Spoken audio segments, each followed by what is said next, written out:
تو آج ہمارے پاس ہے 24 جولائی کی تاریخ اور اس سے متعلق کچھ دلچسپ مواد، کچھ ویکیپیڈیا سے، کچھ تاریخی مضامین سے نوٹس۔ جی آئیے ذرا دیکھتے ہیں ان میں کہ اس تاریخ میں کیا خاص بات ہے۔ بالکل، یہ ایک دلچسپ مشق بھی ہے کہ دیکھیں ایک ہی دن کیسے مختلف قسم کے واقعات کو سمیٹے ہوئے ہیں۔ ان ذرائع سے کوشش کرتے ہیں کچھ اہم پہلوؤں پر بات کرنے کی۔ صحیح، تو شروع کرتے ہیں کافی پیچھے سے، برصغیر کی تاریخ سے۔ 1206 لاہور قطب الدین ایبک کی تاج پوشی، یہ تو پڑھا ہے ہم سب نے۔ جی ہاں، لیکن اس کی اصل اہمیت کیا تھی، مطلب بڑے پیمانے پر؟ اہمیت یہ تھی کہ اس سے یوں سمجھیں دہلی سلطنت کی باقاعدہ بنیاد پڑی، ایک مستحکم حکومت قائم ہوئی جس نے پھر صدیوں تک برصغیر کے سیاسی اور ثقافتی نقشے پر اثر ڈالا۔ تو یہ صرف ایک بادشاہت کی تبدیلی نہیں تھی، ایک نئے دور کا آغاز تھا۔ اچھا، یعنی ایک بڑا موڑ تھا۔ بالکل۔ اور یہ اقتدار کی کشمکش یہ صرف یہی نہیں تھی، یورپ میں بھی کچھ صدیاں بعد 1567 میں میری کوئین آف اسکاٹس۔ جی میری اسٹوارٹ والا واقعہ، انہیں تخت چھوڑنے پر مجبور کیا گیا۔ ہاں، اور وہ بھی اپنے 1 سال کے بیٹے جیمز سشم کے حق میں۔ بالکل، یہ واقعات دکھاتے ہیں کہ اقتدار کی سیاست کتنی پیچیدہ، کتنی ڈرامائی ہو سکتی ہے، چاہے وہ 13ویں صدی کا ہندوستان ہو یا 16ویں صدی کا اسکاٹ لینڈ۔ صحیح۔ اچھا، اور سماجی تبدیلیوں کی بات کریں تو ایک اہم چیز نظر آئی، 1823 میں چلی نے غلامی ختم کر دی۔ جی ہاں، یہ ایک بہت بڑا قدم تھا انسانی حقوق کے سمت میں۔ جنوبی امریکہ میں یہ پہل کرنے والے اولین ممالک میں سے تھا۔ تو یہ بھی اسی تاریخ کا حصہ ہے۔ بالکل۔ اب آتے ہیں ادب کی طرف۔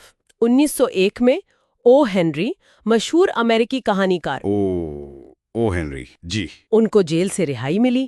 وہ بینک غبن کے الزام میں قید تھے، 3 سال بعد رہا ہوئے۔ اچھا۔ ان کی کہانیاں تو کمال کی ہوتی ہیں، وہ آخر میں ایک ٹویسٹ کے ساتھ۔ جی ہاں، وہی ان کا خاص انداز تھا۔ پھر ایک بہت بڑی دریافت 1911 میں، ہرم بنگم اور ماچو پیچو۔ ماچو پیچو، جی، انکا کو گم شدہ شہر۔ اسے دوبارہ دریافت کہا جاتا ہے۔ اس کا کیا مطلب تھا اس وقت؟ مطلب یہ تھا کہ مغربی دنیا کے لیے یہ ایک بالکل نئی چیز تھی۔ اس سے انکا تہذیب کی جو انجینئرنگ تھی، جی شہر بنانے کی مہارت، زراعت، فلکیات، ان سب چیزوں کا اندازہ ہوا۔ دنیا حیران رہ گئی۔ حالانکہ یہ بھی ہے کہ دریافت کا لفظ تھوڑا وہ ہے متنازع۔ ہاں، کیونکہ مقامی لوگ تو شاید جانتے ہی تھے۔ جی، یہ تو باہر کی دنیا کے لیے نئی دریافت تھی۔ صحیح۔ اچھا، یہ تو ہوئی مثبت چیزیں، لیکن 24 جولائی کو کچھ مشکل واقعات بھی ہیں۔ 1943 دوسری جنگ عظیم، ہیمبرگ پر بمباری، آپریشن گومورا۔ جی، یہ ایک بہت ہی تباہ کن مہم تھی۔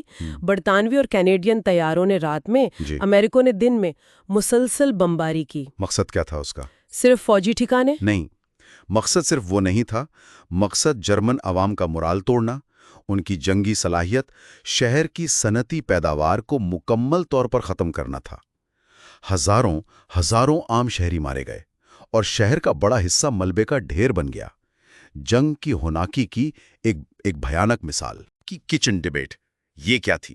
ہاں، یہ بڑی دلچسپ چیز تھی۔ ایک امریکی قومی نمائش ہو رہی تھی ماسکو میں۔ اچھا۔ تو وہاں ایک ماڈل امریکن کچن بنایا گیا تھا، دکھانے کے لیے کہ امریکی عوام کیسے رہتے ہیں۔ تو امریکی نائب صدر نکسن اور سوویت لیڈر خروشچیف وہیں کھڑے کھڑے سرمایہ داری اور کمیونزم کے فوائد پر بحث کرنے لگے۔ کچن میں؟ جی، کچن میں۔ اسی لیے اسے کچن ڈیبیٹ کہتے ہیں۔ یہ ایک طرح سے علامت بن گئی کہ سرد جنگ صرف میزائلوں اور ٹینکوں کی نہیں، بلکہ نظریات اور طرز زندگی کی بھی جنگ تھی، جو کہیں بھی چھڑ سکتی تھی۔ کیا بات ہے، زبردست۔ اچھا، اور پھر خلا کی دوڑ 1969 میں، اپولو 11 مشن۔ ہاں، چاند سے واپسی، وہ بحفاظت بحر الکاہل میں اترے تھے۔ یہ بھی 24 جولائی کا دن تھا۔ یعنی تاریخ رقم ہو رہی تھی زمین پر بھی اور خلا میں بھی۔ بالکل۔ اب ذرا کچھ شخصیات کو دیکھتے ہیں۔ پیدائشوں میں 1783 سیمون بولیوار، وینزویلا کے ہیرو۔ جی، اے لبرتادور، جنوبی امریکہ کی آزادی کے بڑے رہنما۔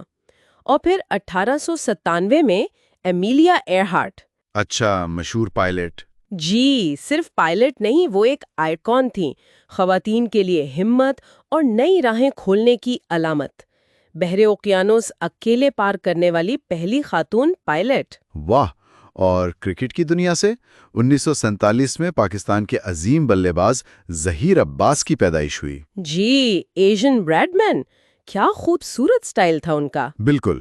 اب کچھ وفاتوں کا ذکر۔ جی، 1862 میں امریکہ کے 8ویں صدر مارٹن وان بورن کا انتقال ہوا۔ اور 1974 میں ایک بہت بڑے سائنسدان سر جیمز چیڈوک، نوبل انعام یافتہ۔ ہاں، جنہوں نے نیوٹرون دریافت کیا تھا، فزکس میں ایک بہت بڑا کام۔ بالکل۔ اور پاکستان کے حوالے سے 1986 میں قدرت اللہ شہاب صاحب کا انتقال ہوا۔ قدرت اللہ شہاب، شہاب نامہ والے۔ جی بالکل، وہ ایک اعلیٰ پائے کے بیوروکریٹ بھی تھے اور کمال کے ادیب بھی۔ ان کی کتاب شہاب نامہ تو آج بھی کلاسک مانی جاتی ہے۔